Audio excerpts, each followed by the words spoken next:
લીમખેડાની modern સ્કૂલમાં કડી ખીચડી ખાધા બાદ 54થી વધુ બાળકોને ફૂડ પોઈઝન અસર થતાં હોસ્પિટલ ખસેડાયા. મોડલ સ્કૂલ લીમખેડામાં સ્થળાંતર કરેલી GLRS મંડોર સ્કૂલની રાત્રિ ભોજનમાં ફૂડ પોઈઝનથી ગર્લ્સ હોસ્ટેલની વિદ્યાર્થીઓની ગંભીર પરિસ્થિતિ સર્જાતા સરકારી હોસ્પિટલ લીમખેડા ખાતે ખસેડવામાં આવી.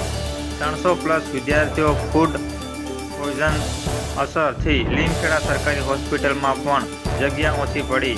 ધાનપુર તાલુકાની GRS મંડોર સ્કૂલને સ્થળાંતર કરીને લીમખેડા મોડલ સ્કૂલમાં લઈ ગયા હતા. આદિવાસી વિસ્તારની સ્કૂલમાં કરોડોની ગ્રાન્ટ આવે છે, પણ સરકારી તંત્રની ઘોર બેદરકારીને લીધે ટેન્ડર પ્રક્રિયાથી વિદ્યાર્થીઓને જમવાનું આપવામાં આવે છે. ગરીબ આદિવાસી અભણવાલીઓની દીકરીઓની શું હાલત થઈ છે તે જુઓ. જમવાનું જો કોન્ટ્રાક્ટર બેઝ પર આપવામાં આવે છે, તેમાં પણ કોન્ટ્રાક્ટરની કટકીને કારણે આદિવાસી વિદ્યાર્થીઓની આવી ગંભીર હાલત થઈ છે. આજે લગભગ 10:30 વાગે જે 108નો કોલ અમને મળ્યો હતો કે લગભગ 10થી 12 બાળકીઓને ફૂડ પોઈઝનિંગની અસર થઈ છે લીમખેડા મોડલ સ્કૂલ ખાતે. જે બાદ 108ની ટીમ ને THO શ્રીની ટીમ દ્વારા 12 બાળકીઓને અહીંયા CHC લીમખેડા ખાતે એડમિટ કરવામાં આવેલા હતા અને પછી સમયાંતરે એની સંખ્યા વધી ગઈ છે. અત્યારે લગભગ 56 બાળકીઓને અહીંયા CHC લીમખેડા ખાતે એડમિટ કરેલા છે.